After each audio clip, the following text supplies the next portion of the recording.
ان الحمد للہ نحمده ونستعینه ونستغفره ونعوذ باللہ من شرور انفسنا ومن سیئات اعمالنا من يهده اللہ فلا مضل له ومن يضلل فلا هادی له واشهد ان لا الہ الا اللہ وحدہ لا شریک له واشهد ان محمدا عبده ورسوله صلی اللہ علیہ وآلہ وسلم اما بعد فان خیر الحدیث کتاب اللہ وخیر الہدی ہدی محمد صلی اللہ علیہ وآلہ وسلم وشر الامور محدثاتها وكل محدثة بدعة وكل بدعة ضلالة وكل ضلالة في النار. اعوذ باللہ السمیع العلیم من الشیطان الرجیم من ہمزہ ونفخہ ونفثہ. بسم اللہ الرحمن الرحیم. رب اشرح لی صدری ویسر لی امری واحلل عقدۃ من لسانی یفقہوا قولی. بسم اللہ الرحمن الرحیم. ان اللہ وملائکتہ یصلون علی النبی یا ایہا الذین آمنوا صلوا علیہ وسلموا تسلیما. اللہم صلی علی محمد وعلی آل محمد کما صلیت علی ابراہیم وعلی آل ابراہیم انک حمید مجید. اللہم بارک علی محمد وعلی آل محمد کما بارکت علی ابراہیم وعلی آل ابراہیم انک حمید مجید. اللہم ربنا آتنا فی الدنیا حسنة وفی الآخرة حسنة وقنا عذاب النار. ربنا آتنا من لدنک رحمة وہیئ لنا من امرنا رشدا. لا الہ الا انت سبحانک انی کنت من الظالمین. حسبنا اللہ ونعم الوکیل. یا حی یا قیوم برحمتک استغیث ولا حول ولا قوة الا باللہ العلی العظیم. آمین. الحمدللہ آج 22 محرم الحرام 1441 ہجری بمطابق 22 ستمبر 2019 اور سنڈے کا دن ہے. انشاءاللہ تعالی آج ہم اپنی قرآن کلاس نمبر 341 میں سورہ التین سے آغاز کریں گے. یہ سورت بھی مکی سورت ہے اور چونکہ پارہ نمبر 30 کی اکثر صورتیں ایسی ہیں جو عموماً ہماری جہری نمازوں میں تلاوت کی جاتی ہیں. امام مساجد نے چند ایک صورتیں ہی حفظ کی ہوئی ہوتی ہیں، ان میں سے بھی اکثر پارہ نمبر 30 کی ہوتی ہیں جس کو بار بار ریپیٹ کرتے ہیں. انہی صورتوں میں سے ایک صورت یہ بھی ہے، اسی لیے یہ صورت لوگوں کو زبانی یاد بھی ہوتی ہے. لوگوں کے لیے یعنی یہ آکورڈ صورت نہیں ہوتی ہے، اکثر سنی ہوئی ہوتی ہے. بسم اللہ الرحمن الرحیم. والتین، قسم ہے انجیر کی. والزیتون، اور زیتون کی. وطور سینین، اور قسم ہے طور سینا کی، طور پہاڑ کی. وہذا البلد الامین، اور اس امن والے شہر کی بھی قسم یعنی مکہ. 4 قسمیں اللہ تعالیٰ نے یاد فرمائی ہیں اس کے سٹارٹ میں. قسم کے جو احکامات ہیں اس کے اوپر میں نے ڈیٹیلڈ ایک لیکچر دیا ہے، مسئلہ نمبر 68. اس میں نے بتایا کہ غیر اللہ کی قسم کھانا اسلام میں حرام ہے. کئی ایک احادیث موجود ہیں سنن ابن ماجہ کے اندر اور باقی کتابوں کے اندر کہ آپ صلی اللہ علیہ وآلہ وسلم نے غیر اللہ کی قسم کھانے سے یا قسم یاد کرنے سے منع فرمایا ہے. لیکن قرآن حکیم کا اسلوب یہ ہے کہ اس میں اکثر اللہ تعالیٰ قسمیں یاد فرماتا ہے اپنی مخلوقات کی. تو اس کی توجیہ یہ بیان کی جاتی ہے کہ اللہ تعالیٰ جو قسمیں یاد فرماتا ہے اس میں امپلائڈ ہوتا ہے کہ جن چیزوں کی قسمیں یاد کی جا رہی ہیں دراصل ان کے خالق کی قسم کھائی جا رہی ہے جس نے یہ چیزیں پیدا فرمائی ہیں۔ نمبر 2، اللہ تعالیٰ نے جو قسمیں قرآن میں یاد فرمائی ہیں ان قسموں میں اپنی مخلوقات کو گواہ کیا ہے کہ یعنی یہ چیزیں گواہی دے رہی ہیں۔ گواہی یہ نہیں کہ وہ بول کے، زبان حال سے، جسے ہم اردو میں کہتے ہیں نا، زبان حال سے گواہی دینا، یعنی ان چیزوں کو دیکھ کے لگتا ہے کہ یہی ہوا ہوگا۔ یعنی گلاب کا پھول جو ہے وہ زبان حال سے، یعنی اپنے گیٹ اپ سے پکار کے کہہ رہا ہے کہ اسے کسی نے بنایا ہے بڑی خوبصورتی کے ساتھ، اس میں خوشبو رکھی ہے، اسے کہتے ہیں زبان حال۔ سورۃ العصر میں بھی اللہ تعالیٰ نے زمانے کی قسم یاد فرمائی ہے، والعصر ان الانسان لفی خسر، قسم ہے زمانے کی۔ ایک ترجمہ یہ کیا جاتا ہے، دوسرا ترجمہ کیا جاتا ہے زمانہ اس بات پر گواہ ہے کہ پوری انسانیت خسارے میں ہے، سوائے چند ایک لوگوں کے جو ایمان لے آئے، نیک اعمال کیے اور حق بات کی تلقین کرتے رہے، اور اس کے بعد جب ان کو مشکل درپیش ہوئی تو صبر پہ وہ ثابت قدم رہے، لوگوں کو بھی صبر کی طرف تلقین کرتے رہے۔ زمانہ کیسے گواہ ہے؟ یعنی زمانے نے تو یہ سارا وقت دیکھا ہے نا کہ حضرت نوح علیہ السلام کے ساتھ صرف 78 لوگ ایمان لے کر آئے، باقی سب کے سب لوگ برباد کر دیے گئے، اکثریت تو غرق ہوگی نا۔ زمانہ اس پہ گواہ ہے کہ حضرت لوط علیہ السلام کی 2 بیٹیاں صرف ایمان لے کر آئیں، آپ کے مخالفین سارے پتھروں کے عذاب سے برباد کر دیے گئے۔ تو یہ زمانہ یہ سارا وقت دیکھتا آ رہا ہے۔ زمانہ اپنے ٹائم کے اعتبار سے اس پہ گواہ ہے کہ اس کے اندر یہ سارے معاملات ہوئے ہیں۔ تو بیسیکلی زمانے کی قسم کا مطلب یہ ہے کہ اللہ تعالیٰ زمانے کو گواہ مان رہا ہے کہ زمانے نے یہ وقت دیکھا ہے۔ یہاں پہ بھی جو 4 قسمیں یاد فرمائی گئی ہیں، ایک اعتبار سے تو اللہ تعالیٰ کی قسمیں شمار ہوں گی کیونکہ یہ چاروں چیزیں اللہ کی مخلوقات ہیں جو اللہ نے پیدا کی ہیں۔ نمبر 2، اللہ تبارک و تعالیٰ کی قدرت کا یہ شاہکار ہیں، اور یہ چاروں چیزیں ایسی ہیں جن کے ساتھ اللہ تعالیٰ کے محبوب بندوں کی نسبتیں جڑی ہوئی ہیں۔ ان محبوب بندوں کی طرف اشارہ اس کے اندر موجود ہے، کیونکہ اس کے بعد جب مقسم علیہ بیان ہوگا، جس بات کے اوپر قسم یاد کی جا رہی ہے، اس سے یہ بات پتہ چلے گی کہ اللہ تبارک و تعالیٰ نے یہ 4 قسمیں کیوں یاد فرمائی ہیں۔ پہلی قسم ہے والتین، انجیر کی قسم۔ انجیر گواہ ہے اس پہ۔ کون سی انجیر؟ ساری انجیریں نہیں، انجیر کے پودے تھے وہاں پر جہاں پہ نوح علیہ السلام جس درختوں کے یہ جو ان کے پودے جہاں پہ موجود تھے، جس پہاڑ پہ، اس پہاڑ پہ دعوت توحید بیان کیا کرتے تھے۔ تو وہ انجیر گواہ ہے کہ میرا ایک بندہ نوح بھی تھا جس نے میرے لیے اپنی زندگی گزاری 950 سال۔ والزیتون، اور زیتون کے درخت بھی، زیتون کے پودے بھی گواہ ہیں کہ میرا ایک بندہ خاص تھا عیسیٰ ابن مریم۔ گلیلی جھیل کے کنارے وہ دھوبیوں کو جا کے دعوت و تبلیغ کا کام کیا کرتے تھے، وہاں پہ زیتون کے پودے اگے ہوئے تھے۔ تو وہ زیتون کے پودے اس بات پر گواہ ہیں کہ ہمارا ایک بندہ تھا جس نے اپنی زندگی ہمارے لیے گزاری توحید کے لیے۔ یعنی انسانیت کو جن لوگوں پر ناز ہے، اوورال تو انسانیت میں اکثر بدکار ہی ہیں، لیکن فی نفس ہی انسان برا نہیں ہے۔ اللہ تعالیٰ کی کریشن کا کلائمیکس یہ والے انسان بھی ہیں جن پہ مخلوقات بھی گواہ ہیں کہ انہوں نے اپنی زندگی خدا کے لیے گزاری کمٹمنٹ کے ساتھ۔ اللہ از دا ٹاپ پرائورٹی، اللہ کو ترجیح اول مانا۔ وطور سینین، اور طور پہاڑ بھی گواہ ہے کہ وہاں پر بھی ہمارا ایک بندہ تھا۔ کون؟ موسیٰ علیہ السلام۔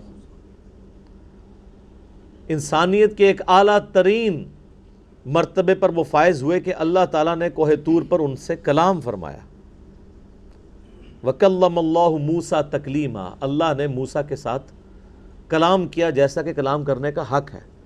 اس کائنات میں صرف ایک شخص ہے جس سے اللہ نے دنیا میں کلام کیا ہے، وہ سیدنا موسیٰ علیہ السلام ہے۔ ہمارے محبوب صلی اللہ علیہ وآلہ وسلم سے اس دنیا میں کلام نہیں ہوا، آسمانوں پہ ہوا ہے۔ اس دنیا میں صرف ایک شخص سے کلام ہوا ہے۔ باقی بزرگ بابوں کے بارے میں تو آپ جتنی مرضی کہانیاں بنا لیں کہ فلاں بزرگ کی بات ہوگی تو فلاں، تو ساری کہانیاں ہیں، ڈکلیئرڈ پرسنالٹی ایک ہی ہے۔ وَهَذَا الْبَلَدِ الْأَمِينَ، اور یہ شہر مکہ بھی گواہ ہے۔ مکہ کس شخص کے اوپر گواہ ہے؟ امام اعظم محمد رسول اللہ صلی اللہ علیہ وسلم۔ مکہ کے 52 سال اس پر گواہ ہیں کہ ایک اعلیٰ کردار کی شخصیت نے ان فضاؤں میں سانس لی ہے۔ مدنی لائف تو آپ کی صرف 11 سال ہے، باقی 52 سال تو مکے میں۔ تو یہ شہر مکہ بھی گواہ ہے کہ یہاں پہ بھی ایک کریکٹر کا کلائمیکس ہے جس کو اس کے دشمن بھی صادق اور امین مانتے ہیں۔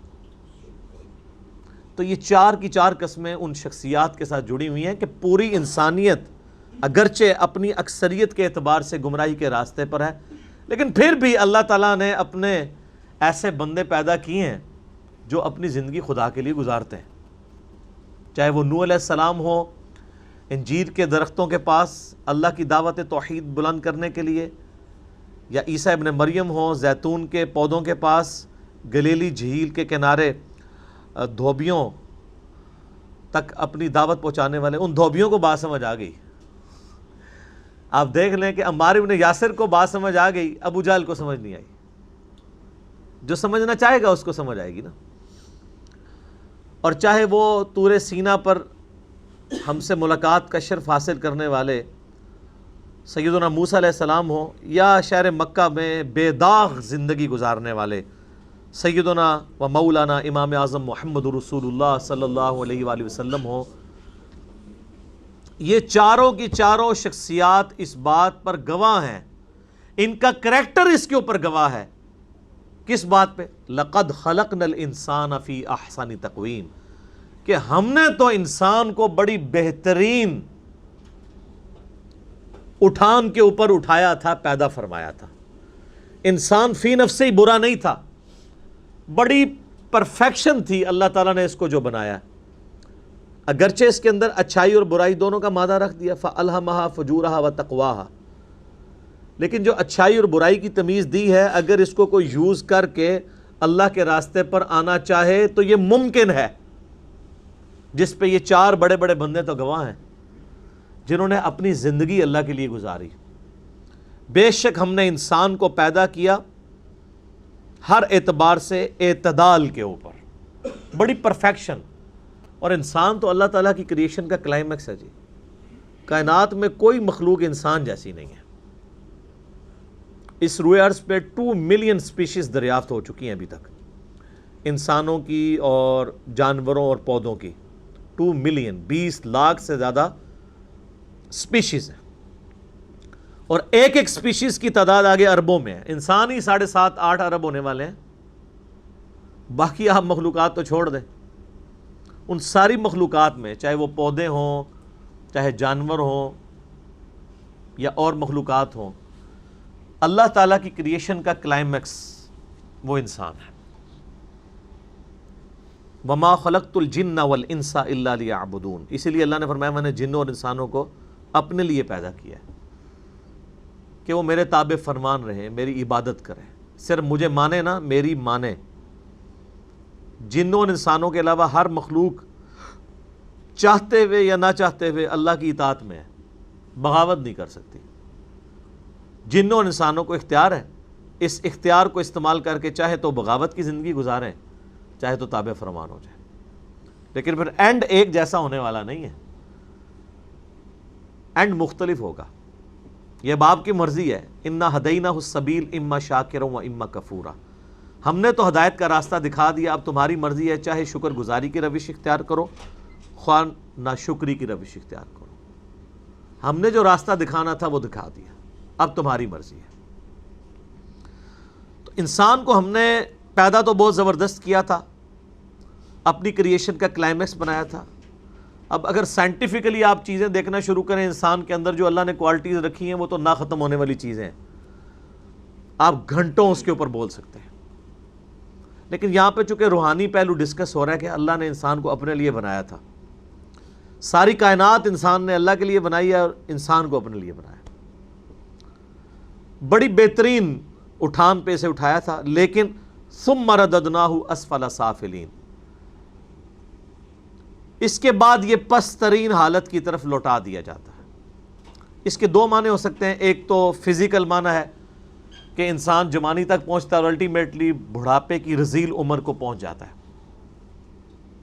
لیکن یہاں پر جس چیز کی طرف اشارہ ہے وہ یہ چیز نہیں ہے۔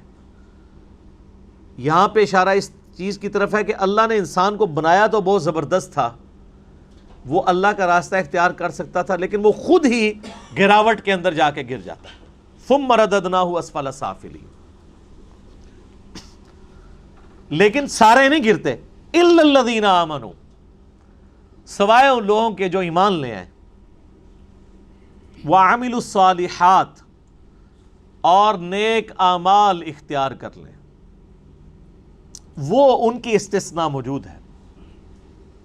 فَلَهُمْ أَجْرٌ غَيْرُ مَمْنُونَ، ایسے لوگوں کے لیے تو نہ ختم ہونے والا اجر ہے، ہمیشہ کی جنتیں ان کا مقدر ہونے والی ہیں، جو ایمان لیں اور نیک اعمال اختیار کریں۔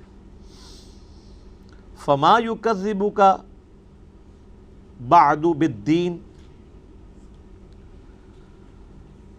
پس کون جھٹلا سکتا ہے اے نبی علیہ السلام آپ کی اس دعوت حق میں آپ کو جزا اور سزا کے معاملے میں؟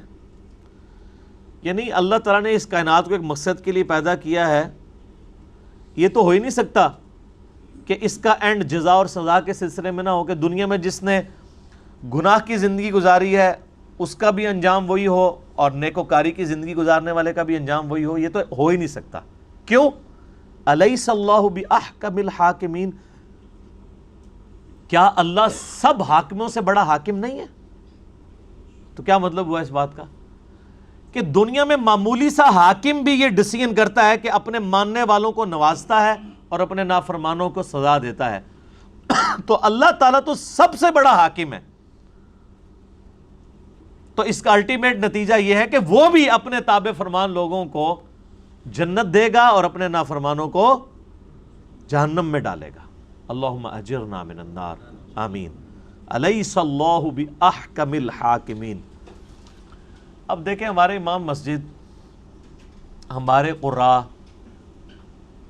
ہمارے علماء، ہمارے خطباء یہ سورۃ التین اکثر تلاوت کرتے رہتے ہیں، لیکن آپ نے یہ جو 15-20 منٹ میں سورہ تین سنی ہے، آپ مجھے بتائیں اس سورہ تین کا کیا لینا دینا ہے اس سورہ تین کے ساتھ جو آپ نمازوں میں سن رہے ہوتے ہیں؟ ایون پڑھنے والے کو بھی نہیں پتا وہ کیا پڑھ رہا ہے۔ الیس اللہ باحکم الحاکمین، یہ آیت تو سب کو پتا ہے، اس کے اندر کیا قیامت مضمر ہے کہ اللہ کیا سب حاکموں سے بڑھ کر حاکم نہیں ہے؟ جب وہ سب حاکموں سے بڑھ کر حاکم ہے تو اس کا الٹیمیٹ نتیجہ ہے کہ دنیا کے معمولی سے حکمران بھی اپنے ماننے والوں کو نوازتے ہیں اور اپنے نافرمانوں کو سزائیں دیتے ہیں، اور جو اس کائنات کا حاکم ہے وہ اسی طریقے سے چھوڑ دے گا۔ یہ مطلب ہے اس کا، ایک جیسا انجام نہیں ہونے والا اللہ کے ماننے والوں کا اور اللہ کی ماننے والوں کا اور اللہ کی نہ ماننے والوں کا۔ صرف اللہ کو ماننا کافی نہیں ہے، اللہ کی ماننا ضروری ہے۔ اب میرے بھائیو، اگر یہ سورت بڑی مشہور سورت ہے، سورۃ العلق، یہ تو یقیناً مکی سورت ہے، اور بخاری و مسلم دونوں میں یہ حدیث موجود ہے کہ نبی علیہ السلام کے اوپر پہلی 5 آیات جو نازل ہوئی تھیں وہ اسی سورت کی تھیں۔ قرآن میں اس سورت کا نمبر 96 ہے، لیکن یہ مصحف کی ترتیب میں ہے۔ قرآن حکیم جو نازل ہوا اس کی ترتیب میں سب سے پہلی سورت یہی ہے، اور اس کی پہلی 5 آیات جو بخاری مسلم میں ڈیٹیل حدیث موجود ہے۔ غار حرا میں نبی صلی اللہ علیہ وآلہ وسلم چند دنوں کے لیے عبادت کے لیے چلے گئے۔ سیدہ عائشہ راویہ ہیں کہ نبی علیہ السلام کی زندگی کا جب 40واں سال شروع ہوا تو آپ کا دل دنیا کے کاموں سے اچاٹ ہو گیا، اور سیدہ ختیجہ سلام اللہ علیہا سے وہ کچھ کھانا وغیرہ بندھوا کر تو وہ غار حرا میں عبادت کے لیے چلے جایا کرتے تھے. یا آپ کے بزرگ ہیں جو 40 سال تک بغیر کھائے پیے زندہ رہتے ہیں. اللہ کے نبی کو روٹی کی ضرورت پڑتی تھی, آپ کی بیوی باندھ کے دیتی تھی. کہانیاں ساریاں, جتنے جتنے کہانی آئے گی میں وڈ کے پرے ماراں گا. بخاری مسلم ہے کہ نبی اسلام کھانا ساتھ لے کے جایا کرتے تھے. تو آپ کے وہ تو کہتے ہیں بزرگ اتنے سال تک چلا کٹیا نہ کچھ کھادا نہ پیتا, سب جھوٹ ہے. تو بخاری مسلم کے الفاظ ہیں کہ نبی علیہ السلام کہتے ہیں کہ اچانک ایک دن میرے سامنے انسانی شکل کے اندر فرشتہ نمودار ہوا. جبرائیل علیہ السلام آئے اور انہوں نے مجھے کہا اقرا, پڑھو. تو آپ علیہ السلام کہتے ہیں میں نے کہا ما انا بقاری, میں تو پڑھا ہوا نہیں ہوں. 3 دفعہ اس نے یہ ریپیٹ کیا. تو نبی علیہ السلام نے کہا کہ میں تو پڑھا ہوا نہیں ہوں. تو پھر اس نے آپ علیہ السلام کو اپنے سینے سے لگا کر زور سے بھینچا اور اس کے بعد کہا کہ پڑھ, اقرأ بسم ربک الذی خلق خلق الانسان من علق اقرأ وربک الاکرم الذی علم بالقلم علم الانسان ما لم يعلم. یہ 5 آیات. تو نبی علیہ السلام نے پھر یہ آیات پڑھی.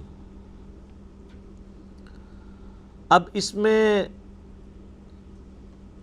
ایک چیز مبہم ہے. اس کے بعد پھر وہ حدیث چلتی ہے کہ آپ علیہ السلام واپس آ گئے, سیدہ ختیجہ سے کہا مجھے کمبل اڑا دو. سیدہ ختیجہ نے پھر تسلی دی کہ اللہ کے نبی علیہ السلام آپ غریبوں کی مدد کرتے ہیں, مہمان نوازی کرتے ہیں, دکھ درد اور مصیبت زدہ لوگوں کے لیے بھاگ دوڑ کرتے ہیں, اللہ تعالیٰ آپ کو کبھی اکیلا نہیں چھوڑے گا. پھر وہ اپنے ایک قریبی کزن تھے ورقہ ابن نوفل جو عیسائی تھے لیکن موحد تھے, ان کے پاس لے گئیں. وہ نابینا ہو چکے تھے. انہوں نے نبی علیہ السلام کا جب ایکسپیرینس سنا تو انہوں نے کہا کہ آپ کو اللہ نے نبی بنایا ہے اور عنقریب آپ کی قوم آپ کو یہاں سے نکال دے گی, اور میں اگر اس وقت تک زندہ رہا تو میں آپ کی مدد کروں گا. وہ خیر زندہ نہیں رہے, اس سے پہلے ہی فوت ہو گئے. تو اس میں الفاظ ہیں کہ نبی صلی اللہ علیہ وآلہ وسلم نے کہا کہ اے اللہ کے محبوب صلی اللہ علیہ یعنی آپ صلی اللہ علیہ وآلہ وسلم نے سیدنا ورقہ ابن نوفل جو سیدہ ختیجہ کے کزن تھے ان سے کہا کہ میری قوم مجھے نکال دے گی, یہ تو مجھ سے بڑا محبت کرتے ہیں. ظاہر ہے کہ ایک شخص کی 40 سال کی زندگی میں وہ آنکھوں کا تارا ہے مکے کے لوگوں کا, تو اچانک انسان پریشان ہو جاتا ہے کہ یہ کیسا ممکن ہوگا کہ جو لوگ مجھ سے اتنی محبت کرتے ہیں وہ مجھے ریجیکٹ کر دیں گے. تو ورقہ ابن نوفل نے بڑی زبردست بات کی. انہوں نے کہا کیا محمد آپ سے پہلے جس نے بھی یہ توحید کی دعوت بلند کی ہے نا, یہ دعوت ہی ایسی ہے کہ مخالفین پھر اس کے ساتھ یہی شروع کرتے ہیں. اب اس کے اندر ایک بڑا خطرناک معاملہ ہے. آج کے دور میں اگر کوئی شخص ایسی توحید بیان کر رہا ہے کہ لوگ اس کے گلے میں ہار ڈال رہے ہیں اور وہ لوگوں کی آنکھوں کا تارا بن چکا ہے, تو آپ سمجھ لیں کہ وہ توحید بیان نہیں کر رہا جو قرآن کی توحید ہے. وہ توحید تو نبیوں سے نہیں کسی نے سنی سوائے چند لوگوں نے جن کو اللہ نے توفیق دی. آج توحید کی کوئی بات کر رہا ہو اور لاکھوں کا مجمع اس کی بات سن رہا ہو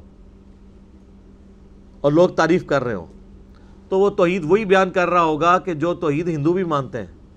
سورج اللہ نے بنایا, چاند اللہ نے بنایا, زمین اللہ نے بنائی. تو ہندو کیا کہتے ہیں شیطان نے بنائی,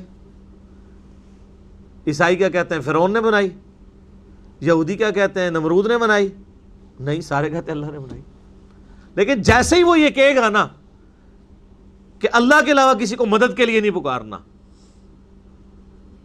یہ جو لوگ قبروں میں دفن ہیں جن کو آپ جا کے اپنی حاجتیں پیش کرتے ہیں یہ کچھ نہیں کر سکتے. ساتھ ہی آپ دیکھیں وہ لاکھوں کا مجمع جو ہے نا چند درجنوں پہ آ جائے گا اور اس شخص کی پٹائی بھی شروع ہو جائے گی, کیونکہ یہ تو کسی نے سننی نہیں ہے. یہ وہ ننگی تلوار ہے کہ جس سے سب بھاگتے ہیں. بہرحال اس میں ایک جو چیز ابہام والی تھی وہ یہ تھی کہ نبی صلی اللہ علیہ وآلہ وسلم کو جو 3 دفعہ فرشتے نے کہا کہ آپ پڑھیے، تو آپ نے فرمایا کہ میں پڑھا ہوا نہیں ہوں. اس میں میرے خیال ہے ڈاکٹر اسرار صاحب رحمہ اللہ تعالیٰ کا موقف ٹھیک ہے، مولانا مودودی رحمہ اللہ کا بھی یہی موقف ہے کہ یہ جو پہلی وحی ہے نا، یہ کسی تختی کی شکل میں لکھی ہوئی نبی علیہ السلام کو دکھائی گئی ہے. جبھی آپ نے انکار کیا ہے پڑھنے سے، ورنہ تو چھوٹی عمر کا بچہ بھی ہو، اس کو کہا جائے کہ پڑھ، جو میں پڑھ رہا ہوں میرے پیچھے پیچھے کیا ہے اور تیری زبان میں ہے، تو بچہ بھی پیچھے پیچھے دہرا دے گا، کوئی مسئلہ ہے؟ اور ایک شخص کی عمر 40 سال ہے اور اس کو فرشتہ آ کے کہتا ہے کہ جو میں پڑھتا ہوں پیچھے پیچھے پڑھو، تو اس میں تو کوئی مشکل نہیں ہے. یقیناً وہ زبانی کلامی پڑھنے کی بات نہیں کر رہے تھے، بلکہ کوئی لکھی ہوئی چیز جو سامنے موجود تھی. جب بھی آپ علیہ السلام نے کہا ما انا بقاری، میں پڑھا ہوا نہیں ہوں، یعنی میں پڑھنا نہیں جانتا. یہ تو سورۃ العنکبوت میں ہے نا کہ اے نبی علیہ السلام، اس قرآن کے نزول سے پہلے نہ تو آپ دائیں ہاتھ سے کچھ لکھ سکتے تھے، نہ کسی کتاب میں کوئی چیز پڑھ سکتے تھے، ورنہ یہ چیز کافروں کو شک میں مبتلا کر دیتی کہ یہ قرآن آپ نے خود گھاڑ لیا. نبی علیہ السلام کا امی ہونا یہ آپ کا معجزہ تھا.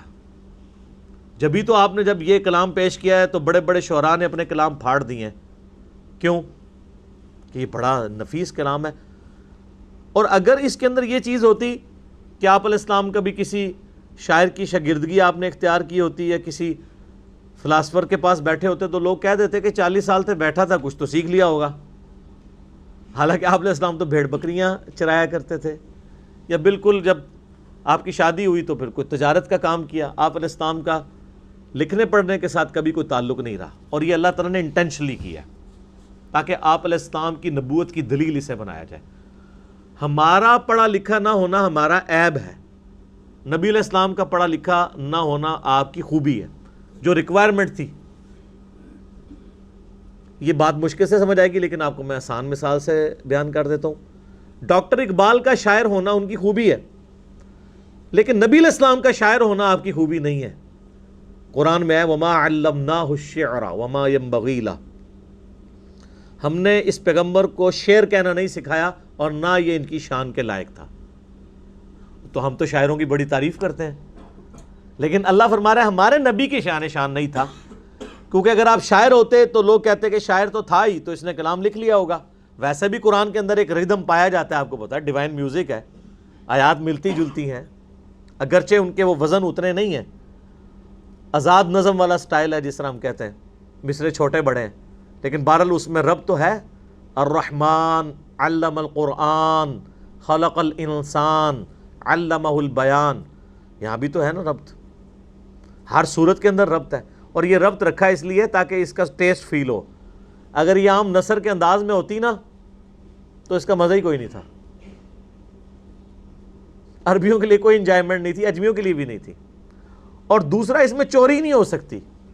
نثر کے انداز میں تو 2-4 جملے آپ بیچ میں شامل بھی کر سکتے ہیں، لیکن جو اس وزن پہ چیز چل رہی ہوتی ہے نا، ایون آپ ایک آیت کو اٹھا کے دوسری جگہ فٹ کریں نا، وہ فٹ ہی نہیں ہوتی، کیونکہ قرآن کی آیات جو ہے نا وہ ایک ردم کے ساتھ چل رہی. اگر آپ کہیں کہ میں سورہ 3 کی کوئی آیت فٹ کر دوں اس کے اندر، وہ کر ہی نہیں سکتا، وہ اپنے سیاق و سباق میں نہیں فٹ ہوگی. تو یہ اس کی حفاظت ہے. تو یہ موقف مضبوط لگتا ہے کہ نبی صلی اللہ علیہ وآلہ وسلم کو فزیکلی کوئی چیز دکھائی گئی ہے. اور اسی وجہ سے جو لوگ اس بات کے قائل ہیں نا کہ نبی علیہ السلام اعلان نبوت کے بعد اللہ نے آپ کو یہ استعداد دے دی تھی کہ آپ کتاب میں سے پڑھ سکتے تھے اور تھوڑا بہت لکھ بھی سکتے تھے، ان کے موقف کو تائید ملتی ہے اس چیز سے. مہارت نہیں تھی لیکن تھوڑا بہت کر سکتے تھے. اس کا ثبوت وہ بخاری کی حدیث ہے، جب صلح حدیبیہ کے اوپر موقع پر معاہدہ لکھا گیا تو کافروں نے کہا کہ ہم تو آپ کو اللہ کا رسول نہیں مانتے، محمد رسول اللہ کو کاٹ کے محمد ابن عبداللہ لکھیں. نبی علیہ السلام نے سیدنا علی، چونکہ آپ کے کاتب تھے، آج کل کے کاتب وہی تو کوئی اور ہیں، نبی علیہ السلام کے زبان میں مولا علی تھے، زید ابن ثابت تھے، تو مولا علی سے کہا کہ اس کو مٹا دو. وہ آج کل کے جو کاتبے وہی ہیں نا، وہ پرلی طرف سے آئے ہوئے تھے صلح حدیبیہ کے موقع پر.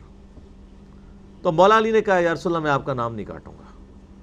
محبت کا اظہار تھا کہ میں کیوں محمد رسول اللہ کاٹوں. تو آپ نے اس کے اوپر کوئی ان پہ گرفت بھی نہیں فرمائی. آپ نے فرمایا اچھا مجھے بتاؤ کہاں لکھا ہے. تو صحابہ نے بتایا یہ آپ کا نام لکھا ہے. تو آپ علیہ السلام نے اس کو اپنے مبارک ہاتھوں سے لکیر پھیری، اور بخاری کے الفاظ ہیں کہ آپ علیہ السلام نے اپنے ہاتھوں سے لکھا محمد بن عبداللہ. اس پہ میرا یوٹیوب پہ کلپ ہے نبی علیہ السلام کی ہینڈ رائٹنگ. اب جو سٹرکٹلی جو لوگ اس چیز کے قائل ہیں کہ حضور لکھنا پڑھنا نہیں جانتے تھے، ان کے گلے کی ہڈی ہے یہ والی حدیث. وہ کہتے ہیں جی یہ ہے نا جو کہ آپ نے لکھا، اس سے مراد ہے آپ نے لکھوایا، لیکن جھوٹ تو پکڑا جاتا ہے. اسی حدیث میں الفاظ ہیں کہ اللہ کے نبی نے اپنا نام لکھا، اور وہ راوی حدیث وہ صحابی کہتے ہیں لیکن آپ علیہ السلام لکھنے میں مہارت نہیں رکھتے تھے، یعنی آپ کی ہینڈ رائٹنگ اتنی خوبصورت نہیں تھی کیونکہ آپ نے کبھی لکھا ہی نہیں تھا. تو وہ حدیث الفاظ حفاظت کر رہی ہے کہ وہ آپ نے ہی لکھا تھا، لکھوایا والا چکر نہیں تھا. تو بس اتنا آپ نے لکھا.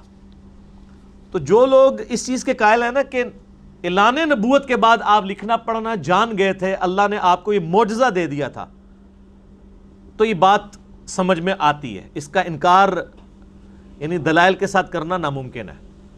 اگر کوئی کرتا ہے تو اس کی اپنی مرضی. میں آپ کو صرف ایک ہر جگہ اختلاف بتا رہا ہوتا ہوں دلائل کے ساتھ کیا چل رہے ہیں. اس سے نبی علیہ السلام کی نبوت بھی سٹیک پہ نہیں لگے گی، کیونکہ وہ تو اعلان نبوت کے بعد ہے نا. قرآن کا تو کلیم ہے اس وحی کے نزول سے پہلے آپ لکھنا پڑھنا نہیں جانتے تھے. تو وہ کہتے ہیں پھر اس سے ثابت ہوا کہ وحی کے نزول کے بعد اللہ نے آپ کو یہ طاقت دے دی تھی کہ آپ پڑھ بھی سکتے تھے. تبھی تو آپ علیہ السلام پروف ریڈنگ بھی تو وہی کی کرتے تھے نا. پروف ریڈنگ تو وہی کرے گا جو بول رہا ہے. پروف ریڈنگ کے دو طریقے ہیں کہ آپ نے کوئی وہی لکھوائی، پھر آپ نے کہا پڑھو کیا لکھا ہے، اور وہ اس نے پڑھ کے سنائی، اور دوسرا یہ کہ آپ خود دیکھیں گے کیا لکھا ہے اس نے. تو دونوں طریقے سے پروف ریڈنگ ہوتی ہے. لہذا میرا موقف یہ ہے کہ اگر کوئی یہ موقف رکھتا ہے تو یہ موقف بھی دلیل کے ساتھ ہے کہ نبی علیہ السلام وحی کے نزول کے بعد لکھنا پڑھنا جانتے تھے، اگرچہ اس میں مہارت نہیں تھی. تو یہ جو ہے نا اقرا بسم ربک الذی خلق، پڑھ اپنے رب کے نام سے، تو بیسیکلی پڑھنے سے مراد یہ نہیں تھا کہ میرے پیچھے پیچھے پڑھ، ورنہ تو آپ پہلی دفعہ ہی پڑھ لیتے. یار آپ خود سوچیں، آج بھی آپ کسی 10-12 سال کے بچے کو گئے کہ بیٹا میں جو آپ کی اردو زبان میں بولتا ہوں میرے پیچھے پیچھے پڑھ، تو وہ بھی پڑھ دے گا. تو 40 سال کا انسان جو فصیح اللسان ہو، اس کو ایک شخص کہہ رہا ہے پڑھ، اور وہ آگے سے کہ میں پڑھ ہی نہیں سکتا، تو اس کا مطلب یہ ہے کہ وہ سامنے لکھی ہوئی چیز. اور پھر جو چوتھی دفعہ بخاری مسلم کے الفاظ ہیں کہ فرشتے نے آپ کو سینے سے لگایا، اور پھر جب چھوڑا تو کہا پڑھ، تو پڑھ لیا. وہ سینے سے لگا کے اللہ تعالیٰ نے جبرائیل کے ذریعے پڑھنے کی استعداد آپ علیہ السلام میں ٹرانسفر کر دی. سمجھ آ گئی بات کی؟ اللہ کے لیے تو ممکن نہیں ہے نا، ناممکن نہیں ہے نا یہ چیز، ایک لمحے میں کسی کو سکھا سکتا ہے.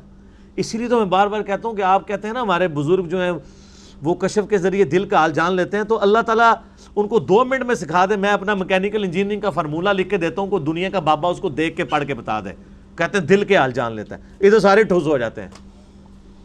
بھئی کشف کا اللہ کو تو میکینیکل انجینئرنگ آتی ہے نا، تو آپ کو تو ہم یہی چیک کریں گے نا. دل کا حال تو دور کی بات ہے نا، پرانی بات ہے، دیکھ کے پڑھ دے، نہیں پڑھ سکتا. تو پھر آپ علیہ السلام نے یہ وہی پڑھی. اب یہ دیکھیں زبردست آیات ہے. یہ صورت تو یعنی شاہکار ہے عربی لنگوسٹک کا بھی، اور اس کے اندر کتنے اہم مضامین ڈسکس ہوئے ہیں، خصوصاً پہلی 5 آیات میں. بسم اللہ الرحمن الرحیم، اقرأ بسم ربک الذی خلق. اے نبی پڑھیے اپنے رب کے نام کے ساتھ جس نے ہر چیز کو پیدا کیا. ساری مخلوقات کا پیدا کرنے والا اللہ، چاہے وہ پازیٹو مخلوقات ہیں خواہ نیگیٹو مخلوقات ہیں، خالق اللہ ہی ہے. شیطان کو بھی اللہ نے پیدا کیا ہے، انبیاء کو بھی اللہ نے پیدا کیا ہے، فرشتوں کو بھی اللہ نے پیدا کیا ہے، جانوروں کو بھی اللہ نے پیدا کیا. اس رب کا نام لے کر پڑھیں جو ساری مخلوقات کا پیدا کرنے والا ہے. اور اس نے جو مخلوق پیدا کی اس میں ٹاپ آف دا لسٹ جو مخلوق ہے لقد خلقنا الانسان فی احسن تقویم، اسی کا ذکر دوبارہ ادھر آ گیا. خلق الانسان من علق، انسان کو اللہ نے پیدا کیا علق سے، علق کی فارم میں۔ ہمارے پرانے مفسرین علق کا ترجمہ کرتے تھے خون کی پھٹک، جمع ہوا خون، یعنی کسی کی پریگنینسی ضائع ہو گئی تو اس میں انیشلی آپ پتہ خون نکلتا ہے، تو ظاہر ہے ہمارے بزرگوں کو علم غیب تو کوئی نہیں تھا نا، جو کچھ دیکھتے تھے وہ ترجمہ کر دیتے تھے۔ لیکن عربی لنگوسٹک میں علق کے لیے کوئی بنیاد موجود نہیں ہے کہ اس کا ترجمہ خون کیا جائے۔ خون کے لیے اور الفاظ موجود ہے، دم کا لفظ آیا اور الفاظ ہے۔ علق کا ترجمہ جو ہے وہ اردو زبان میں بھی یہ لفظ استعمال ہوتا ہے، معلق۔ معلق کسے کہتے ہیں؟ لٹکی ہوئی چیز، انگلش میں سسپینڈڈ۔ مثلا یہ جو پنکھے ہوتے ہیں یہ لٹک رہے ہوتے ہیں تو ہم انہیں کہتے ہیں معلق۔ لیکن چونکہ ہمارے بزرگوں کے پاس نہ سائنس کا علم تھا، علم غیب تو ویسے ہی میں ختم کرتا ہے ہی کوئی نہیں سی، تو انہوں نے ترجمہ کر دیا خون کی پھٹک۔ علق عربی زبان میں لیچ کو بھی کہتے ہیں، جونک کو، کیونکہ جونک بھی ایک طرف سے جانور کے جسم میں یا ایون انسانوں کے جسم میں بھی منہ داخل کرتی ہے، دوسرا حصہ اس کا باہر لٹک رہا ہوتا ہے، وہ بھی معلق ہوتی ہے۔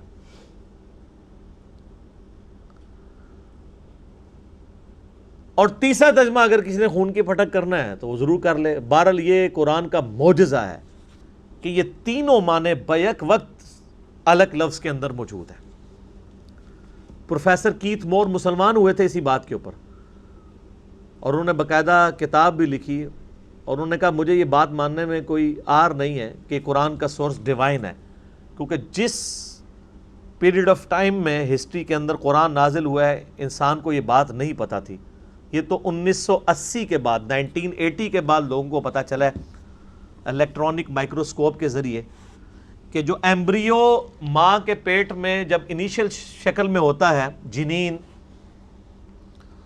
تو وہ جونک کی شکل کا ہوتا ہے فزیکلی بھی دیکھنے میں، اور وہ رحم مادر میں یوٹرس آف مدر کی دیوار کے ساتھ چپکا ہوا ہوتا ہے، اور اس سے انیشل خوراک بھی حاصل کرتا ہے، سسپینڈڈ بھی ہوتا ہے، اس کی شکل بھی جونک کی ہوتی ہے۔ باقاعدہ انہوں نے پھر باقاعدہ وہ پکچرز لگائی ہیں، اور ریاض کے اندر جو انٹرنیشنل کانفرنس ہوئی تھی اس کے اندر انہوں نے اسلام بھی قبول کر لیا تھا۔ آج بھی ان کی کتابیں امریکہ کے اندر یعنی آپ ٹیکسٹ بک کے طور پہ ایمبریولوجی کی فیلڈ میں پڑھائی جاتی ہیں، پروفیسر کیتھ مور۔ تو یہ بیک وقت اس کا ترجمہ صحیح، اس لیے اب جب جدید جو مترجمین ہیں نا وہ ترجمہ اس کا یہی کرتے ہیں۔ آپ ڈاکٹر اسرار صاحب رحمہ اللہ تعالیٰ کا بیان القرآن سنیں گے نا تو انہوں نے اس کا ترجمہ خون کی پھٹک نہیں کیا، ہم نے جونک نما ایک چیز کی شکل میں پیدا کیا جو رحم مادر میں چپکی ہوئی تھی۔ سر اتنا لمبا جو جملہ ہے عربی میں ایک لفظ کے اندر کور ہے، علق۔ یہ فصاحت ہے نا عربی کی۔ اقرأ وربک الاکرم، پڑھیے اپنے رب کے نام کے ساتھ جو بڑا کریم ہے، یعنی وہ سراپا کرم ہے، وہ فنیٹک نہیں ہے۔ دنیا میں بادشاہ ہوتے ہیں نا جن کو کسی کو سزا دے کے مزہ ملتا ہے، اللہ کی جو رحمت ہے وہ اس کے غضب پہ بھاری ہے۔ کتب علی نفسہ الرحمہ، اللہ نے تو اپنے لیے لکھ لیا ہے کہ میں نے حال حال میں رحم ہی کرنا ہے، ہر حال کے اندر۔ اور بخاری و مسلم حدیث ہے اللہ تعالیٰ نے مخلوقات کی پیدائش سے پہلے اپنے پاس عرش پہ یہ عبارت لکھ لی تھی کہ میری رحمت میرے غضب پہ سبقت لے جائے گی۔ یہ رحمت اور غضب برابر بھی ہوتے تو ہمارے لیے مصیبت تھی،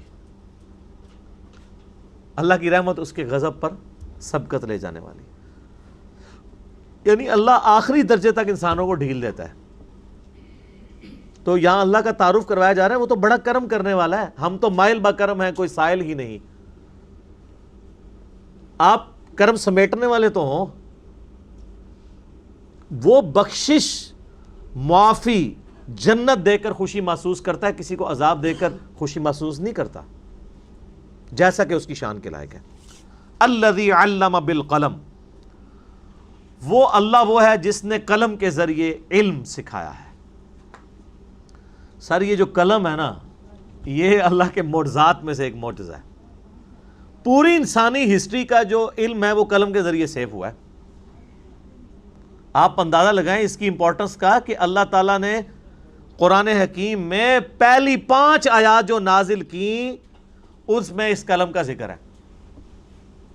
اور جامعہ ترمذی میں صحیح سند کے ساتھ حدیث ہے، اللہ کے محبوب صلی اللہ علیہ وآلہ وسلم فرماتے ہیں اللہ تعالیٰ نے سب سے پہلے قلم کو پیدا کیا اور اس کے بعد قلم کو حکم دیا کہ لکھ جو کچھ ہو چکا اور لکھ جو قیامت تک ہوگا. تو اس نے ساری تقدیر لکھ دی. اچھا، اس حدیث کے ساتھ کھلواڑ کیا ہے مختلف لوگوں نے. صوفیاء نے یہ کھلواڑ کیا، انہوں نے کہا کہ سب سے پہلے اللہ نے نبی علیہ السلام کو پیدا کیا. اب جب ان سے حدیث مانگتے ہیں تو حدیث تو کوئی نہیں ہے، وہ کہتے ہیں مصنف عبدالرزاق کا ایک چیپٹر تھا جو گم گیا، وہ اب مل گیا. اب جب ملا ہے تو اس کی ہینڈ رائٹنگ بھی، اس کی سیاہی بھی، اس کا کاغذ بھی آج کے زمانے کا ہے، اور مصنف عبدالرزاق 1200 سال پہلے لکھی گئی ہے. اور اس میں جی حضرت جابر علیہ السلام کہتے ہیں کہ نبی صلی اللہ علیہ وآلہ وسلم نے فرمایا، جابر بن عبداللہ رضی اللہ تعالیٰ عنہ علیہ السلام، کہ اللہ تعالیٰ نے سب سے پہلے جو ہے وہ تیرے نبی کے نور کو پیدا کیا، پھر اس سے باقی چیزیں پیدا کی. جبکہ ترمذی کی حدیث ہے کہ سب سے پہلے اللہ نے قلم کو پیدا کیا. تو وہ کہتے ہیں جی دیکھیں نا جی، قلم کو پیدا کر کے حکم دیا کہ لکھ جو ہو چکا اور جو ہوگا. تو اس بات کا ثبوت ہے کہ قلم سے پہلے بھی کچھ ہو چکا تھا اور وہ نبی علیہ السلام تھے. اس کا جواب میں نے ان کو دیا ہے کہ قلم کو جب پیدا کر کے کہا گیا نا لکھ جو ہو چکا، اس ہو چکنے سے مراد قلم کا خود پیدا ہونا تھا، کیونکہ قلم پہلے پیدا ہوا، بعد میں اس نے لکھنا شروع کیا. آپ نے کہانی خود سے بنا لی ہے. اور دوسری طرف اہل حدیث کے لیے بھی یہ مصیبت ہے حدیث، کیونکہ ان کا موقف یہ ہے کہ سب سے پہلے اللہ تعالیٰ نے عرش کو پیدا کیا، جو مانتے ہیں. اور کچھ تو ایسے بیوقوف ہیں وہ تو عرش کو بھی مخلوق نہیں مانتے، غیر مخلوق مانتے ہیں. غیر مخلوق وہ کہتے ہیں جی وہ اللہ کی صفت ہے. اللہ کی صفت عرش نہیں ہے، اللہ کی صفت عرش پر مستوی ہونا ہے، جیسا کہ اس کی شان کے لائق ہے. عرش تو مخلوق ہے، کیوں؟ قرآن میں وَهُوَ رَبُّ الْعَرْشِ الْعَظِيمِ، وہ رب عرش عظیم کا مالک ہے. تو اللہ اس کا رب ہے، عرش کا، عرش مخلوق ہے. تو شیخ ناصر البانی نے سلسلہ احادیث صحیحہ میں، اگرچہ وہ اہل حدیث سلفی عالم تھے، محدث اعظم البانی اور سعودیہ کے، انہوں نے یہ حدیث لکھ کے صوفیاء کا رد بھی کیا ہے اور اہل حدیث کا رد بھی کیا ہے. اور اہل حدیث سے مراد امام ابن تیمیہ کا، کیونکہ ابن تیمیہ نے کہا تھا حوادث کی کوئی ابتدا نہیں ہے، یعنی جب سے اللہ ہے اس وقت سے مخلوق بھی ساتھ چل رہی ہے. کیونکہ اس وقت آپ کو پتہ ہے وہ لوگ پیدا ہوئے تھے جو منطق اور فلسفے کو لے کے چلتے تھے، ان کے سوالوں کے جواب دینے لگے. اور جب منطق اور فلسفے کے لوگوں نے پوچھنا شروع کیا کہ اچھا اللہ نے پہلی مخلوق اگر قلم کو پیدا کیا تو اس سے پہلے کون سی مخلوق تھی؟ تو کہا کوئی نہیں. تو وہ انہوں نے کہا اچھا اس کا مطلب پہلے اللہ ویلا بیٹھے ایسی، نعوذ باللہ، یعنی اللہ پہلے فارغ تھا. اب شیخ یعنی ابن تیمیہ نے اس کا جواب دینے کے لیے انہوں نے کہا نہیں، اللہ جب سے ہے تب سے ہی اللہ تعالیٰ مخلوقات کو بھی پیدا فرما رہا ہے، حوادث کی ابتدا کوئی نہیں ہے جیسے اللہ کی ابتدا کوئی نہیں. اب یہ تو کفر کی طرف بات چلی جائے گی، کیونکہ اللہ ہی ہے جس کی ابتدا نہ ہو، باقی تو ہر چیز کی ابتدا ہے. تو اس کے اوپر پھر شیخ ناصر البانی نے ان کے اوپر گرفت کی، اور جب ہم نے صرف پبلک کو بتایا گرفت، تو یہ کہتے ہیں انہوں نے ابن تیمیہ کو کافر کہہ دیا. آگے رزلٹ خود نکال لیا انہوں نے. اور ابن تیمیہ کو روئے کہ وہ یہ بات کیوں کر کے گیا. اور شیخ البانی نے خود لکھا ہے سلسلہ احادیث صحیحہ میں، کاش ابن تیمیہ یہ نہ لکھتے تو ہمارے دل میں ان کے لیے یہ بات نہ آتی کہ انہوں سے اتنا بڑا بلنڈر ہو گیا. پھر وہ سال لکھتے ہیں کہ یہ سچ کہا ہے امام مالک نے کہ اس کائنات میں کوئی ایسا شخص نہیں جس کی ہر بات مقبول ہو سوائے اس شخص کے جس کی قبر مدینے میں ہے، یعنی نبی صلی اللہ علیہ وسلم. ان کی قبر کی طرف اشارہ کر کہتے تھے نا، اس شخص کے علاوہ کوئی ایسا شخص نہیں ہے کہ جس سے اختلاف نہ ہو سکتا. تو یہاں بھی ابن تیمیہ سے مس ہینڈل ہو گیا معاملہ. تو اللہ نے قلم کو پیدا کیا، قلم سب سے پہلی مخلوق ہے اللہ کی، پلس قلم کو اللہ تعالیٰ نے علم کا ذریعہ بنایا. علم کو سیو کرنے کا. اسی لیے دیکھیں نبی علیہ السلام بھی وہی لکھوایا کرتے تھے. احادیث بھی لکھ کے سیو ہوئی ہیں حضور کے زمانے میں چھوٹے پیمانے پہ, لیکن بعد میں بڑے پیمانے پہ. زبانی کلامی کام چل ہی نہیں سکتا. جن لوگوں کا یہ ماننا ہے نا کہ عملی تواتر اور سنت کافی ہے, حدیث کی ضرورت نہیں ہے, تو یہ ان لاجیکل ہے, قرآن کے بھی خلاف ہے. قرآن کہتا ہے الذی علم بالقلم, اللہ نے قلم کے ذریعے علم ٹرانسفر کیا ہے, علم سکھایا ہے. اگر احادیث نہیں لکھی جاتی تو آج دین کا جنازہ نکل چکا ہوتا. اللہ کا شکر ہے آج سے 1200 سال پہلے یہ کتابیں لکھی گئیں. آج سے 1200 سال پہلے کا زمانہ نبی علیہ السلام کے زمانے سے 200-250 سال کا زمانہ بنتا ہے. اس وقت محدثین نے یہ محسوس کیا کہ ابھی اتنی تبدیلیاں آنا شروع ہو گئی ہیں, تو جو ہمیں صحابہ تابعین سے حدیثیں مل رہی ہیں صحیح سند کے ساتھ, ان کا ریٹن ریکارڈ رکھ لیا جائے, ورنہ جو آگے زمانہ جائے گا یہ اور اس میں تبدیلیاں لوگ داخل کریں گے. امام مسلم کا مقدمہ پڑھیں, وہ کہتے ہیں 100 کے قریب تابعین ایسے تھے جن کی نیکوکاری پہ بھی اتفاق تھا اور اس پہ بھی اتفاق تھا کہ حدیث ان سے نہیں لینی, حدیث کے قابل ہی نہیں ہے. نیک ہے نا لیکن حدیث نہیں لینی, کیونکہ ہر جھوٹ سچ بیان کر دیتے ہیں. آج بھی آپ دیکھیں بڑے بڑے نیک لوگ ہیں, ایسی ایسی حدیثیں بیان کرتے ہیں دنیا کسی حدیث کی کتاب میں نہیں لکھی ہوئی, لوگ سبحان اللہ کہہ رہے ہوتے ہیں سامنے بیٹھ کے. یہ شروع سے ایسے. تو امام مسلم نے پھر کہا کہ میں یہ کوشش اسی لیے کر رہا ہوں کہ میں ایسی کتاب لکھ جاؤں کہ تاکہ صحیح احادیث ایک جگہ میں کمپائل کروں. اور پھر انہوں نے یہ دعویٰ کیا تھا کہ لوگ 200 سال تک بھی لگے رہے نا تو میری اس کتاب جیسی کتاب نہیں بنا سکیں گے جتنی میں نے اس کے اوپر محنت کی ہے. آج 1200 سال گزر گئے ہیں, یہ بھی امام مسلم کی کرامت ہے. ہوں تو 200 سال بولے اسی 1200 سال, بلکہ اب تو آپ سمجھے ایک کنکلوڈ ہی ہو چکا ہے یہ ایشو. تو ریٹن فارم میں ریکارڈ اس وقت بخاری اور مسلم کی شکل میں آ گیا. میرا یوٹیوب پہ ایک کلپ بھی ہے سنت اور حدیث میں فرق, وہ آپ دیکھیں. اس میں میں نے بتایا کہ حدیث سنت ہی ریٹن فارم میں آئی ہے. اگر وہ اس وقت ریٹن فارم میں نہ آتی آج ہر علاقے کی سنت الگ ہوتی. یہ حدیث کی برکت ہے کہ سنت فریز ہو گئی ہے, ورنہ سنت فریز نہیں ہونی تھی. آپ دیکھ لیں ہر علاقے میں اپنی اپنی سنتیں چل رہی ہیں, لیکن آج ہم اس کے اوپر کاؤنٹر ویریفیکیشن کیسے کرتے ہیں؟ ہم کہتے ہیں بتاؤ قرآن حدیث میں کہاں لکھا ہوا ہے, یہی کہتے ہیں نا. ورنہ کسی نے کہنا تھا جی پگڑی نیلے رنگ کی ہونی چاہیے, کسی نے کہنا تھا جو ہے سرخ رنگ کی ہونی چاہیے, کسی نے کہنا تھا جی گرین کلر کی, کسی نے کہنا تھا کالی ہونی چاہیے, کسی نے کہنا تھا سفید. ہمیں کوئی عرض نہیں, آپ جس مرضی رنگ کی پہن لیں, اسے کوئی فرق نہیں پڑتا. لیکن سنت نہ کہیں پھر اسے. پگڑی کی سنت ادا ہو جائے گی, اس کے رنگ والی سنت, یہ دو الگ سنتیں ہیں نا, اس کے لیے پھر آپ کو ریٹن ریکارڈ کی طرف جانا. اور میں یہ پوچھتا ہوں کہ وہ سنت جو آج تک فریز نہیں ہوئی وہ زیادہ بہتر ہے, یا وہ سنت جو آج سے 1200 سال پہلے فریز ہو کے کتابوں میں آ گئی اور اس کے کلمی نسخے موجود ہیں پوری دنیا میں چھپ رہے ہیں, وہ زیادہ سیف ہے؟ ظاہر ہے وہی زیادہ سیف ہے. یہ بخاری اور مسلم اور باقی حدیث کی کتابیں آپ کو ایک لمحے میں 1200 سال کے ٹائم میں ٹریول کروا کے وہاں پہنچا دیتی ہیں. ان 1200 سال میں دین کے ساتھ کیا کچھ کھلواڑ ہوا ہے, تو سب کا سب سکپ ہو جاتا ہے ان احادیث کی کتابوں کی برکت سے. کوئی کہتا ہے جی یہ سنت ہے, جی وہ میلاد کے اوپر جھنڈیاں لگیں, ڈھول ڈمکے ہوں, یہ سب کچھ ہوں, جی وہ یہ جی ہوا ہے. ہم کہتے ہیں کہاں لکھا ہوا ہے؟ وہ کہتے ہیں تو بہت کئی 100 سال سے چل رہا ہے. ہم کہتے ہیں جی کتنے 100 سال سے چل رہا ہے؟ تو ڈیپ ڈگ کریں گے, کرتے کرتے تو پتہ چلے گا 8ویں صدی ہجری میں, اب چل رہی ہے 15ویں, تو 700 سال ہی بنے نا. تو ان سے پہلے جو 700 سال کے مسلمان تھے وہ کیا کرتے تھے؟ ان کے اوپر وہ شعر فٹ ہوتا تھا, سوائے ابلیس کے جہاں میں سبھی تو خوشیاں منا رہے ہیں.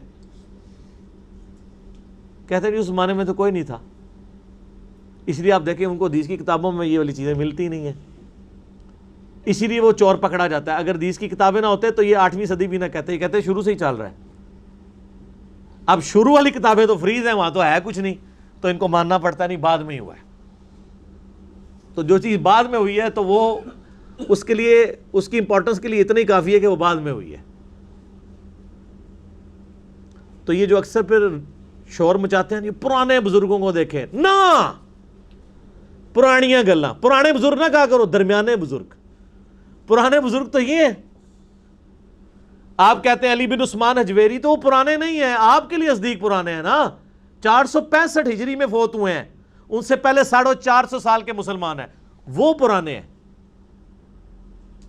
آپ کہتے ہیں جی معین الدین چشتی، ہم کہتے ہیں وہ 633 ہجری کے اندر فوت ہوئے ہیں، ان سے پہلے 600 سال کے مسلمان ہیں۔ آپ کہتے ہیں جی شیخ عبد القادر جیلانی، ہم کہتے ہیں وہ 561 ہجری میں فوت ہوئے ہیں، ان سے پہلے 550 سال کے مسلمان ہیں۔ آپ کہتے ہیں جی امام غزالی، ہم کہتے ہیں وہ تو 505 ہجری میں فوت ہوئے ہیں، ان سے پہلے 500 سال کے مسلمان ہیں۔ آپ کے جتنے بزرگ ہیں سارے جمع کر کے ایک پڑھنے میں ڈالیں نا، سارے ہی درمیانے ہیں، پرانا کوئی بھی نہیں ہے۔ پرانا پھر آپ کا بزرگ ایک ہی بچتا ہے، یزید، وہ تو نہیں مبارک ہوئے۔ پرانے بزرگ تو صحابہ، تابعین، تبع تابعین، پہلے 300 سال کے وہ لوگ ہیں جن کی کتابیں، علمی خدمات ہمارے پاس موجود ہیں۔ تو میرا یوٹیوب پہ کلپ ہے پرانے اور درمیانے بزرگوں میں فرق، تو پرانے کرنے چھڑ دو، ان آندہ کو پرانے کرو، پرانے نہیں درمیانے، وشکار لے۔ تو اللہ نے قلم کے ذریعے علم کو محفوظ کیا، الذی علم بالقلم، قلم کے ذریعے علم سکھایا، علم الانسان ما لم یعلم، انسان کو وہ کچھ سکھا دیا جو وہ جانتا نہیں تھا۔ قلم کے ذریعے بھی سکھایا اور کچھ انسٹنکٹ میں بھی سکھا دیا، فَأَلْهَمَهَا فُجُورَهَا وَتَقْوَاهَا۔ بچہ پیدا ہوتا ہے نا تو اسے پتہ ہے میں نے دودھ کیسے پینا ہے۔ یہ بچے کو کوئی سکھاتا ہے کہ آپ اس نے دودھ جو ہے وہ ہونٹوں سے چوس کے پینا ہے؟ یہ اللہ نے اس کی جبلت انسٹنکٹ میں داخل کر دیا۔ مرغی کے چوزے نکلتے ہی دانا چگنا شروع کر دیتے ہیں، کوئی سکھاتا ہے ان کو؟ پانی پیتے ہیں۔ ایون ان کو یہ بھی پتا ہوتا ہے اگر کوئی چیل کوا آ جائے فوراً ماں کے وہ پروں کے نیچے مرغی کے چلے جاتے ہیں۔ ان کو یہ کس نے سکھایا کہ یہ چیل اٹھا کے لے جائے گی؟ اللہ نے۔ کلا ان الانسان لیطغی، ہاں بے شک انسان بڑی سرکشی کرتا ہے، یعنی اللہ نے پیدا کیا، اس نے نعمتیں دی، لیکن یہ سرکشی پہ اترا ہوا ہے۔ الراہ استغنا، وہ اپنے آپ کو مستغنا سمجھتا ہے، مستغنی سمجھتا ہے کہ مجھے تو کسی کی پرواہ ہی نہیں ہے، حالانکہ وہ ڈیپینڈنٹ ہے خود گاڈ کے اوپر۔ جو انسان اپنا پیشاب نہ روک سکے، جو انسان بغیر کھائے پیے اپنی زندگی باقی نہ رکھ سکے، جو انسان نیند کے بغیر اگلے 24 گھنٹے پرفارم نہ کر سکے، اور جو انسان اپنی موت نہ ٹال سکے، وہ انسان کیسے مستغنا ہو سکتا ہے یا مستغنی ہو سکتا ہے؟ یہ 4 کمزوریاں اللہ نے ہر مخلوق کے ساتھ لگا دی ہیں: نیند، کھانا پینا، اور اس کے بعد پھر پیشاب، اور سب سے بڑی کمزوری کہ انسان مر جاتا ہے، موت ٹال نہیں سکتا۔ یہ 4 چیزیں اللہ نے محتاج بنا کے انسان کو یہ میسج دے دیا ہے کہ تو کسی کے اوپر ڈیپینڈنٹ ہے، اور یہ اتنی بڑی چیز ہے، اس لیے تو اللہ فرماتا ہے لا تأخذہ سینۃ ولا نوم، اللہ کو نہ اونگ آتی ہے نہ نیند آتی ہے۔ تم تو 24 گھنٹے میں ایک دفعہ سو نا، اگلے 24 گھنٹے میں بڑے سے بڑا ذہین، بڑے سے بڑا فتین، بڑے سے بڑا طاقتور بندہ، آپ جس کو کہنا یہ دنیا میں بہت طاقتور انسان ہے، اس کو 24 گھنٹے سونے نہ آپ دیں، اس کے بعد دیکھیں ایسے گرتا پڑتا ہوگا، ایسے ہی ہوگا نا۔ یہ اوقات ہے انسان کی، روٹی پانی بند کر دیں تو ساری بزرگی نکل جائے گی اس کی، اور اس سے زیادہ بزرگی نکالنی ہے تو پانی پلا کے اسے شربت 3-4 شکنجوی کے جگ ڈیش ڈیش ڈیش کر دیں، اس کا پیشاب روک دیں، اور پھر دیکھیں اس کی کیسی بزرگی ہے۔ بزرگی سے بھی توبہ کرے گا، چھالا مار کے توبہ کرے گا، کہے گا توبہ میری میں نہیں سمندر روکیا، میں تو پیشاب بھی نہ روک سکتا۔ کہتے ہیں سمندر روکا ہے فلاں بزرگ نے، کوئی بزرگ اپنا پیشاب نہیں روک سکتا۔ یہ انسان کی کمزوری ہے۔ ان الی ربک الرجعی، یقیناً اے انسان تجھے پلٹ کے اپنے رب کے پاس جانا ہے، اپنے آپ کو مستغنی نہ سمجھ، تو ڈیپینڈنٹ ہے اس کے اوپر۔ ارایت الذی ینہا، اے نبی کیا تم نے اس شخص کو دیکھا جو منع کرتا ہے، عبدا اذا صلی، اللہ کے ایک بندے کو جب وہ نماز پڑھ رہا ہے اس کو منع کرتا ہے۔ یہ ابو جہل کے بارے میں واقعہ ہے، یہ واقعہ بخاری اور مسلم دونوں میں آیا ہے کہ ابو جہل نے نبی علیہ السلام کے اوپر پابندی لگا دی تھی کہ تم اب حرم میں اگر نماز پڑھو گے نا تو میں اپنے پاؤں کے نیچے تمہاری گردن دے دوں گا. نعوذ باللہ. یہ بخاری میں آتا ہے, مسلم میں بھی. تو ظاہر نبی علیہ السلام نے تو باز نہیں آنا تھا, آپ علیہ السلام چلے گئے. جب نماز آپ نے شروع کی تو ابو جہل جو ہے وہ سجدے کی حالت میں آپ علیہ السلام کے قریب بڑھا تاکہ آپ کے سر مبارک کو اپنے ناپاک قدموں کے نیچے کچلے. تو بخاری مسلم کے الفاظ ہیں, وہ بھاگ کے پیچھے ہٹ گیا. تو ساتھیوں نے پوچھا کیا ہوا؟ اس نے کہا کہ جب میں ان کے قریب ہوا تو میرے ان کے درمیان ایک بہت بڑی خندق حائل ہو گئی, بہت بڑا گڑھا مجھے نظر آیا, میں ادھر تک پہنچ نہیں سکا. اور اس گڑھے میں نے ایک پروں والی مخلوق دیکھی جو میری تکہ بوٹی کرنے کے لیے, مجھے نوچنے کے لیے تیار بیٹھی تھی. کوئی اللہ نے کوئی بہت بڑا کوئی ریچھ دکھا دیا, کوئی فرشتہ اس فارم میں دکھایا جو کہ صرف اسی کو نظر آیا. یہ واقعہ بخاری مسلم دونوں میں رپورٹ ہوا ہے, یہ کوئی سٹوری بک نہیں ہے, بخاری مسلم میں. اور اسی کی طرف اشارہ ہے کہ دیکھو یہ منع کرتا ہے نماز پڑھنے سے. ارائیتا ان کان علی الہدی, بھلا دیکھو تو اگر وہ ہدایت پر ہو یا پرہیزگاری کا حکم دیتا ہو تب بھی اسے نماز پڑھنے سے روکتا ہے. یعنی نبی علیہ السلام کیا کسی کا لیتے تھے؟ لوگوں کو یہی کہتے تھے نا, بچیوں کو دفن نہ کرو, ماں باپ کے ساتھ حسن سلوک کرو, اولاد کے حقوق کا خیال رکھو, ناحق کسی پہ ظلم نہ کرو. تو وہ شخص تو پرہیزگاری کی باتیں کرتا ہے اور یہ کہتے ہیں ہم نماز نہیں اسے پڑھنے دیں گے حرم میں. او امر بالتقوی, یا وہ پھر تقوی کا حکم دیتے ہیں کہ اللہ سے ڈرو, جس نے تمہیں پیدا کیا ہے اس کی نافرمانی نہ کرو. ارائیت ان کذب وتولی, آپ نے دیکھا کہ اگر اس نے جھٹلایا اور عروج گردانی کی, یعنی یہ اب مخالف کی بات ہو رہی ہے. الم یعلم بان اللہ یرا, تو اس نے کیا یہ نہیں جانا کہ اللہ اس کو دیکھ رہا ہے؟ کہ اتنے بڑے وہ جملے بول رہا ہے کہ میں اس کو نماز نہیں آپ پڑھنے دوں گا, اس کی اپنی اوقات کیا ہے اور وہ اتنے بڑے بڑے جملے بول رہا ہے ہمارے پیغمبر کے بارے میں. کلا, خبردار, لئن لم ینتہی لنسفعا بالناصیہ, بالناصیہ, اگر وہ اپنی روش سے باز نہ آیا تو ہم ضرور اسے گھسیٹیں گے پیشانی کے بالوں سے. اور میں نے بتایا بخاری مسلم میں آیا کہ وہ اس کو پروں والی مخلوق نظر آئی اور وہ گڑھا نظر آیا. ناصیۃ کاذبہ, وہ پیشانی جو جھوٹی اور خطا کار ہے. فلیدعو نادیہ, پس وہ بلا لے اپنے ہم نشینوں کو, جس کو مدد کے لیے بلانا چاہتا ہے بلا لے. جب ہم اسے پکڑیں گے تو کوئی چھڑا نہیں سکے گا. تو وہ تو خیر بڑا سمجھدار تھا نا, آپ کو پتا ہے ابو الحکم اس کا نام تھا, حکمت کا باپ. اس نے پھر کوشش ہی نہیں کی, جب وہ آگے بڑھا تو بخاری مسلم کے الفاظ ہیں ایک گڑھا نظر آیا, صحیح مسلم میں زیادہ ڈیٹیل ملتی ہے, اور اس میں اس کو پروں والی مخلوق نظر آئی, وہ بھاگ گیا. اس نے پھر نبی علیہ السلام کے ساتھ بدتمیزی نہیں کی. اچھا کتنی حیران کن بات ہے, یہ کچھ دیکھ کے بھی ایمان نہیں لایا وہ. ہائے ہائے ہائے, یہ بات سوچنے والی ہے. تو آج بھی ایسے ہی ہو رہا ہے, آپ لوگوں کو قرآن حدیث دکھائیں لوگ نہیں مانتے,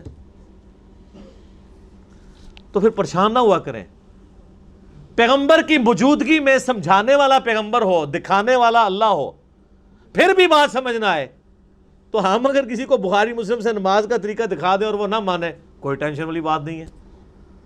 نہ ہم پیغمبر سے زیادہ یعنی پرہیزگار یا کریکٹر والی شخصیت ہو سکتے ہیں, اور نہ اللہ سے بڑھ کے سمجھا سکتے ہیں. تو جن لوگوں کو ٹینشن پڑ جاتی ہے, جو بڑا سمجھائے لوگ نہیں سمجھتے, خزمانو کھان نہیں سمجھتے, دفاعوں. قرآن میں بار بار اس لیے وما علینا الا البلاغ, آپ کا کام صرف پہنچانا ہے, منوانا آپ کا کام نہیں ہے. سورہ بقرہ میں ہم آپ سے نہیں پوچھیں گے لوگ دوزخ میں کیوں چلے گئے, خود گئے ہیں, آپ کا کام صرف بتانا تھا, نہیں مانا تو جائیں. اللہ بے پرواہ ہے. بلا لے مدد کے لیے جس کو بلانا ہے. سندع الزبانیہ, ہم جہنم کے فرشتوں کو لے آئیں گے. وہ کوئی فرشتہ ہی تھا جو چیر پھاڑ کے لیے اس کو مخلوق کے طور پہ نظر آیا. کلا, ہاں, لا تطع واسجد واقترب, اے نبی صلی اللہ علیہ وآلہ وسلم اس کی کوئی بات نہ سنیے, آپ اپنے رب کے حضور سجدہ کیجئے اور اپنے رب کے قریب تر قریب ہوتے چلے جائیے. آیت سجدہ ہے. اللہ اکبر. اس سجدے میں ماتھا زمین پہ رکھنا شرط نہیں ہے، ٹو باؤ ڈاؤن ہے۔ میں نے سجدہ تلاوت کے احکامات پہ مسئلہ 115 ڈیٹیل ریکارڈ کروایا ہے، جس میں نے کئی احادیث پیش کی ہیں صحیح بخاری سے۔ عبداللہ ابن عمر رضی اللہ تعالیٰ عنہ جب بیٹھے ہوتے تھے سواری پہ، بغیر وضو کے قرآن پڑھ رہے ہوتے تھے، اور اس دوران جب سجدہ آتا تھا تو بس صرف سر جھکا کے ٹو باؤ ڈاؤن کر لیتے تھے۔ تو اس کے لیے نہ تو وضو ہونا شرط ہے آیت سجدہ کے لیے، اور نہ زمین پہ ماتھا رکھنا شرط ہے، بس صرف سر تسلیم خم رکھ کرنا ہے، یہ کافی ہے، وہ اعلیٰ ترین درجہ ہے۔ ڈاکٹر اسرار صاحب رحمہ اللہ بیان القرآن کے دوران جب کبھی بھی آیت سجدہ آتی تھی تو وہ اپنی ویڈیو کو رکوا کے زمین پہ اتر کے سجدہ کرتے تھے۔ ظاہر ہے بیچارے انفیوں میں بیٹھے ہوئے تھے، تو انفی تو یہ مسئلے سمجھتے ہی نہیں ہیں، انہوں نے قرآن حدیث تو پڑھنا نہیں ہوتا۔ ابھی ہوتے تو میں ان کو ریکویسٹ کرتا کہ سر آپ بھی میری طرح یہ کام کرتے رہتے، کم از کم یہ مسئلہ تو لوگوں کو سمجھ آ جاتا، ٹھیک ہے۔ لوگوں نے تو سجدے سنبھال کے رکھے ہوتے ہیں، وہ میری دادی ماں بھی اکثر پوچھ رہے میرے تے اینے قرآن ہوئے تے انو 14 نظر اینے سجدے نے میں کڈڑے نے، وہ میں جی جتھے بہ کے پڑھ رہے ہوں اتھے کڈ لیا کرو۔ اب بوڑھی عورت جو نماز بھی اشاروں سے پڑھتی ہوں یا کرسی پہ بیٹھ کے، ان کے لیے سجدے کڈنا، سجدے تھلے ہی جا کے کڈ دے رہے، حالانکہ یہ کوئی سنت نہیں ہے۔ سنت تو یہ ہے کہ جب آپ بیٹھے ہوئے ہیں تو آپ نے صرف سر جھکانا ہے۔ تو میں نے سجدہ تلاوت کے اوپر مسئلہ 115 ڈیٹیل سے ریکارڈ کروایا ہے، تو اور اس میں میرا ایک کلپ بھی بنا تھا کہ اب پاکستانی کرکٹ ٹیم کے نکاح ٹوٹ چکے ہیں، کیونکہ حنفیوں کا موقف یہ ہے کہ اگر کوئی آیت سجدہ یا شکر کا سجدہ بغیر وضو کے کر لے تو یہ اللہ کی توہین ہے، تو اللہ کی توہین ہے تو کفر ہے، کفر ہے تو نکاح بھی ٹوٹ گیا۔ تو پاکستانی ٹیم تو جب کبھی جیت جائے بیچاری مشکل سے، زیادہ تر تو ہار ہی رہی ہے، تو وہ تو اسی ٹائم سجدے میں گرتے ہیں، سینچری کرے سجدے میں جاتے ہیں، تو وضو تو نہیں کیا ہوتا۔ تو میں نے اس پہ کہا تھا کہ پاکستانی ٹیم کے نکاح ٹوٹ چکے ہیں، ہاں جی حنفیوں کے نزدیک ٹوٹ چکے ہیں، وہ بیچارے اگر خود حنفی ہیں تو ان کے نکاح ٹوٹ چکے ہیں جناب۔ تو اب یہ نہ ہو کہ آندھا وہ سجدہ کرنا ہی چھوڑ دیں، سجدہ آپ کریں، آپ کا مسئلہ غلط ہے۔ آیت سجدہ پہ سجدہ یا شکر کا سجدہ بغیر وضو کے ہو سکتا ہے، اور اس پہ قبلہ رخ ہونا بھی شرط نہیں ہے، ٹھیک ہے۔ اس کو چھوڑ دیں، اس سے بڑی چیز ہے بخاری مسلم میں کہ نبی علیہ السلام صرف فرض جو ہے زمین پہ ادا کرتے تھے، باقی ساری نماز ایون وتر بھی اور سنتیں، جس کو سنت موقدہ ہم کہتے ہیں، ویسے حدیث میں تو نوافل ہیں، وہ اپنی سواری پہ ادا کرتے تھے، اور اس چیز کی پرواہ نہیں کرتے تھے کہ سواری کس طرف مڑ رہی ہے، یعنی قبلے کا اہتمام بھی نہیں کرتے تھے۔ قبلے کی اہتمام کی شرط جو ہے وہ صرف فرض نماز کے لیے۔ ایک بندہ گاڑی میں بیٹھا ہے، بس میں بیٹھا ہے، ٹرین میں بیٹھا ہے، جدھر مرضی جا رہا ہے وہ نفل جتنے مرضی پڑھے، اور وہ نفل بیٹھ کے پڑھنا سنت ہے وہاں پہ۔ یہ نہیں ہے کہ آپ نے 4 بندوں کی سیٹ خالی کرانی ٹرین میں، پوری برتھ خالی کرا کے لوگوں نے مصیبت ہی پا دینا ہے، بیٹھ کے نماز پڑھے۔ اور ابو داؤد میں حدیث ہے نبی علیہ السلام جب اونٹ پہ بیٹھ کے نماز پڑھ رہے ہوتے تھے تو رکوع اور سجدہ سر کے اشارے سے کرتے تھے، بس صرف قیام کر لیا، رکوع کے لیے اس میں الفاظ ہیں رکوع کے لیے تھوڑا جھکتے اور سجدے کے لیے تھوڑا زیادہ، اور خود نہیں، صرف سر کا اشارہ۔ یہاں تو مسجدوں کے اندر انہوں نے کرسیاں رکھی ہوئی ہیں، وہ پورا سجدہ کرتے ہیں، یہ تو بدعت ہے، یہ کٹوائیں۔ سجدہ گاہ تو آپ سامنے رکھ ہی نہیں سکتے اس طریقے سے۔ بیٹھے ہوئے شخص نے جب نماز پڑھنی ہے، رکوع اس نے یوں کرنا ہے اور سجدہ یوں، بس کمر بھی نہیں جھکانی، سر کے اشارے سے۔ کوئی شاید تو صحیح بھی دسی ہے کسی نے، داڑیاں چٹیاں ہو گئی نے تہاڈیاں اللہ دے بندے ہو، تے اے تانوں کہانیاں کرا کرا کے پورا دین دا انہوں نے ہر شے پٹھی دسی تانوں۔ تو یہ آیت سجدہ تھی، اور آپ دیکھیں اس میں نبی علیہ السلام کو حکم دیا جا رہا ہے آپ سجدہ کریں اور اپنے رب کے قریب ہوتے جائیں۔ صحیح مسلم میں حدیث ہے، نبی صلی اللہ علیہ وآلہ وسلم نے فرمایا انسان اللہ تعالیٰ کے حضور نماز کی حالت میں سب سے قریب اپنے رب کے اس وقت ہوتا ہے جب وہ سجدے کی حالت میں ہوتا ہے، لہٰذا سجدے میں خوب دعائیں مانگا کرو۔ اور بخاری مسلم میں حدیث ہے جب یہ سورہ النصر نازل ہوئی نا، اذا جاء نصر اللہ والفتح، اس کے اینڈ پہ کیا آتا ہے کہ اے نبی علیہ السلام اپنے رب کے حضور استغفار کیجئے۔ تو جب یہ آیات نازل ہوئی تو بخاری مسلم کے الفاظ ہیں آپ علیہ السلام رکوع اور سجدے میں سبحان ربی العظیم سبحان ربی الاعلیٰ کے ساتھ یہ بھی پڑھا کرتے تھے سبحانک اللہم ربنا وبحمدک اللہم اغفر لی، یعنی یہ دعا مانگا کرتے تھے۔ اور دعائیں بھی، آپ قرآنی دعائیں بھی مانگ سکتے ہیں. اس کے علاوہ دروشی بھی دعا ہے، وہ بھی مانگ سکتے ہیں آپ، رکوع میں بھی سجدے میں. لیکن سجدہ سب سے اللہ کی قربت کا ذریعہ ہے.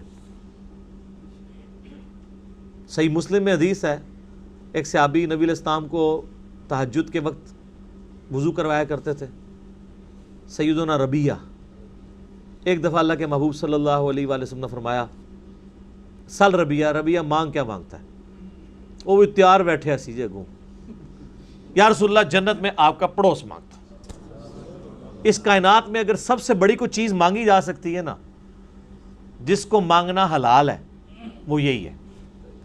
ویسے اس سے بھی ایک بڑی چیز ہے لیکن وہ مانگنا حرام ہے، اور وہ ہے کہ اے اللہ مجھے نبی بنا دے. یہ دعا آپ کر نہیں سکتے کیونکہ یہ وحی ہے. اس کے بعد اس کائنات کی سب سے بڑی دعا یہ ہے کہ نبی نہیں بنا سکتے تو نبیوں کا پڑوس مل جائے. ٹھیک ہو گیا. تو آپ نے السلام فرمایا کچھ اور مانگ لو. ان کا نہیں یا رسول اللہ یہی چاہیے. تو آپ نے کیا فرمایا؟ پھر کثرت سجود سے میری مدد کر، یعنی نفلی عبادتوں میں استقامت کر، میں اللہ سے دعا کروں گا تجھے یہ مل جائے گا. تو یہ کثرت سجود جب ذکر آتا ہے نا قرآن و حدیث میں، اس سے مراد خالی سجدے نکالنا نہیں ہوتا، اس سے مراد نماز ہوتا ہے. جیسے وَارْكَعُوا مَعَ الرَّاكِعِينَ، رکوع کرنے والوں کے ساتھ رکوع کرو. تو اس سے مراد یہ نہیں ہے کہ صرف رکوع ہی کرنا ہے، یعنی باجماع نماز پڑھنی ہے. یہ ایک لنگوسٹک میں بات ہو رہی ہوتی ہے، اشارتاً ایک بات ہو رہی ہوتی ہے، محاورتاً بات ہو رہی ہوتی ہے. کثرت سجود سے میری مدد کر. اور وہ جو حدیث ہے بخاری میں، حدیث قدسی، نبی صلی اللہ علیہ وآلہ وسلم فرمایا کہ اللہ تعالیٰ فرماتا ہے میرا بندہ میرا قرب سب سے زیادہ اگر کسی چیز سے حاصل کر سکتا ہے تو وہ فرائض ہے. 5 وقت کی نماز، روزہ، زکوٰۃ، حج. اور اس کے بعد جب وہ نفلی نمازوں میں استقامت اور کثرت اختیار کرتا ہے نا، تو میں اس کے ہاتھ بن جاتا ہوں جس سے وہ پکڑتا ہے، میں اس کے پاؤں بن جاتا ہوں جس سے وہ چلتا ہے، میں اس کے کان بن جاتا ہوں جس سے وہ سنتا ہے، میں اس کی آنکھیں بن جاتا ہوں جس سے وہ دیکھتا ہے. اور پھر وہ جو کچھ مجھ سے مانگتا ہے میں اسے عطا کرتا ہوں، اور اپنے دشمنوں کے اگینسٹ جب میری مدد مانگتا ہے تو میں اس کی مدد کرتا ہوں. جو صوفیاء نے کہا کہ جی وہ ہاتھ اللہ بن گیا تھے ایتھوں ہاتھ اتھے پہنچ جان گے، کہانی ہے. اس کے آگے الفاظ پڑھتا ہی نہیں ہے کہ جب وہ دشمن کے اگینسٹ میری پناہ مانگتا ہے تو میں اس کی مدد کرتا ہوں. مانگتا اللہ سے ہی ہے، اللہ سے تو مانگنے کی ضرورت ہی نہیں ہے. اگر اللہ تعالیٰ نے اس کے ہاتھ ایسے بنا دیے کہ یوں کر کے پہنچ جائیں، تو وہ مراد یہ کہ اس کا اوڑھنا بچھونا اللہ بن جاتا ہے. قُلْ إِنَّ صَلَاتِي وَنُسُكِي وَمَحْيَايَ وَمَمَاتِي لِلَّهِ رَبِّ الْعَالَمِينَ. کیونکہ حدیث کے اگلے الفاظ اس کی حفاظت کر رہے ہیں کہ کوئی کہانی نہ بنا لے. اگلے الفاظ نہیں رہتا، وہ کہتے ہیں جی ہاتھ بن جاتا ہوں، پاؤں بن جاتا ہوں، ہاتھ بن جاتا ہوں، پاؤں بن جاتا ہوں. اگے بھی ٹرونا.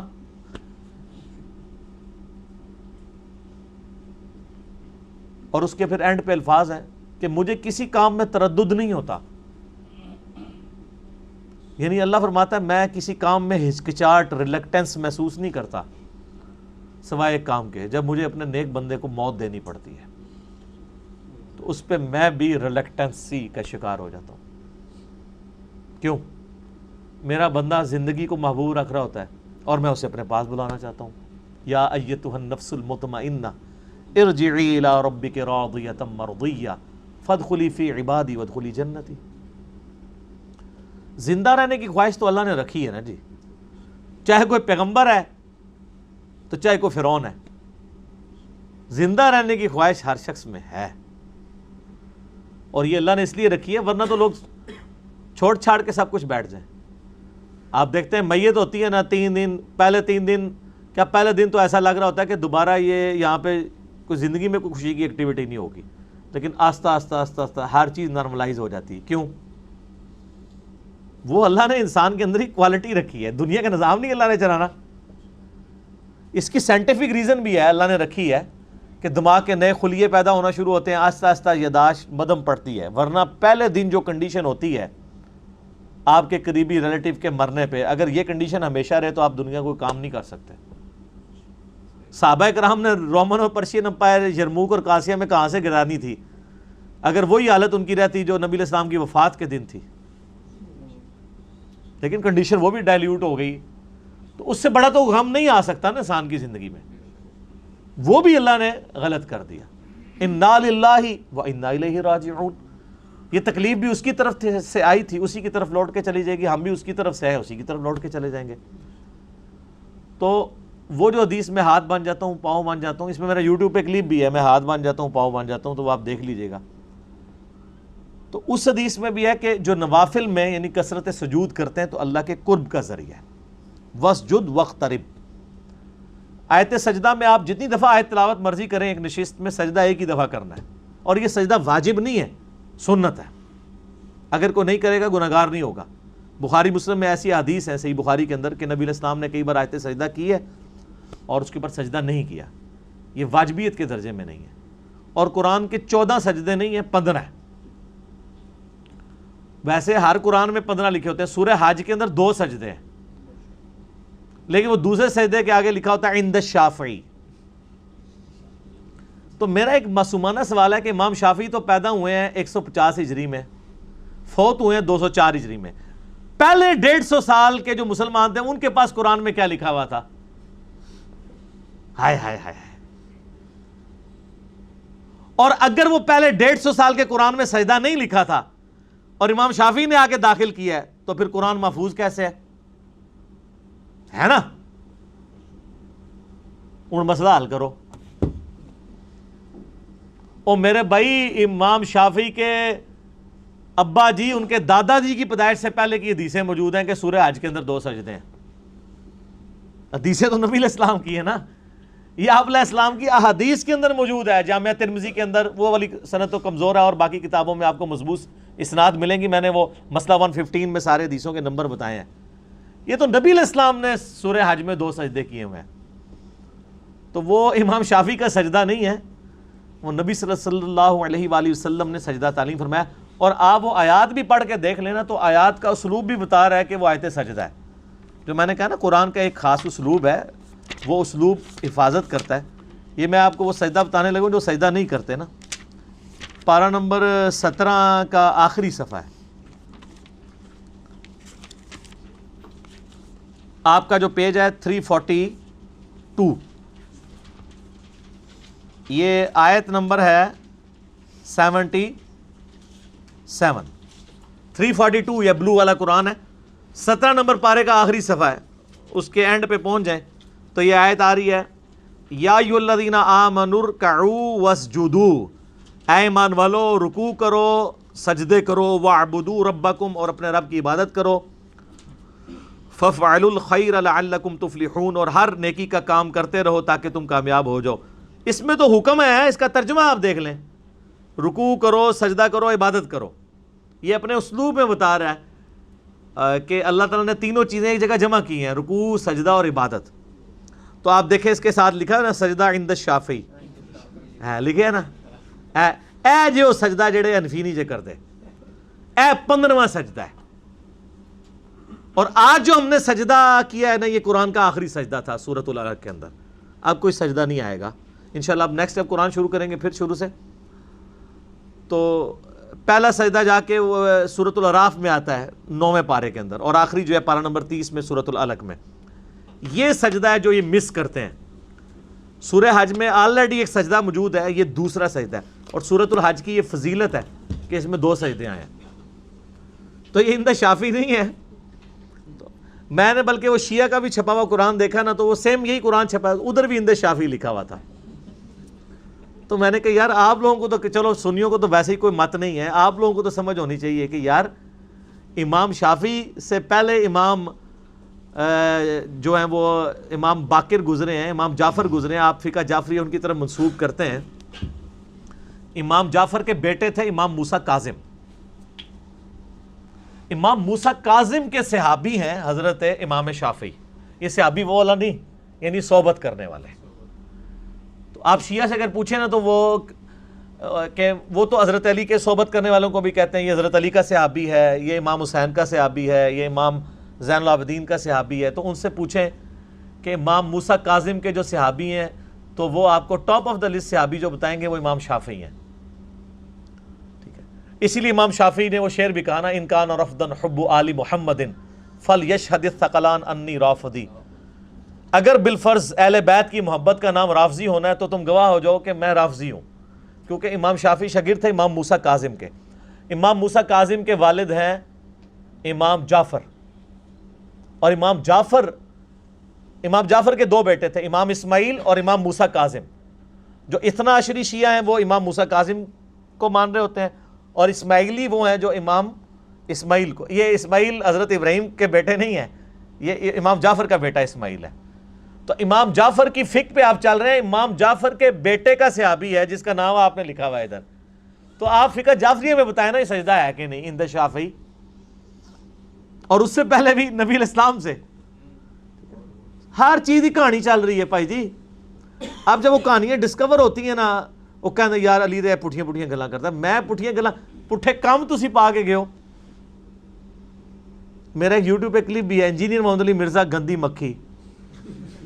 میرے پہ سوال آیا تھا کہ آپ جیسے مکھی گند پہ بیٹھتی ہے نا, آپ ہمیشہ گند پہ بیٹھتے ہیں. تو میں نے اس کا جواب دیا تھا کہ میں اس کو ایکسیپٹ کرتا ہوں, صرف یہ بتا دیں یہ گند پھیلایا کس نے تھا. میں تو اس گند پہ پھیل رہا ہوں نا, تو آپ کہیں کہ یہ گند ہمارے ابوں نے پھیلایا تھا, ہمارے بابوں نے, ہمارے بزرگوں نے. بس میری یہی کامیابی ہے, میں گندی مکھی باندھنے کے لیے تیار ہوں. آپ کہتے ہیں یہ سارا گند ہمارے بزرگ کر کے گئے تھے, تو میری یہی تو کامیابی ہے. یہی تو آپ کو منوانا چاہتا ہوں میں کہ گند انہوں نے کیا تھا. تو لوگ پھر مجھے گندی مکھی نہیں کہیں گے, وہ کہیں گے گند تو آپ کے بزرگوں نے کیا, یہ تو صاف کر رہا ہے. اللہ کے فضل سے اللہ تعالیٰ سے دعا ہے جو حق بات میں نے کہی اللہ تعالیٰ ہمارے دلوں میں راسخ فرمائے.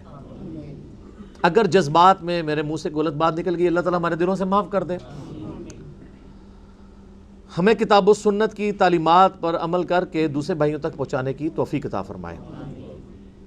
اللہم صلی علی محمد وعلی آل محمد کما صلیت علی ابراہیم وعلی آل ابراہیم انک حمید مجید. اللہم بارک علی محمد وعلی آل محمد کما بارکت علی ابراہیم وعلی آل ابراہیم انک حمید مجید. سبحانک اللہم وبحمدک اشہد ان لا الہ الا انت استغفرک واتوب الیک وما علینا الا البلاغ المبین. جزاکم اللہ خیرا.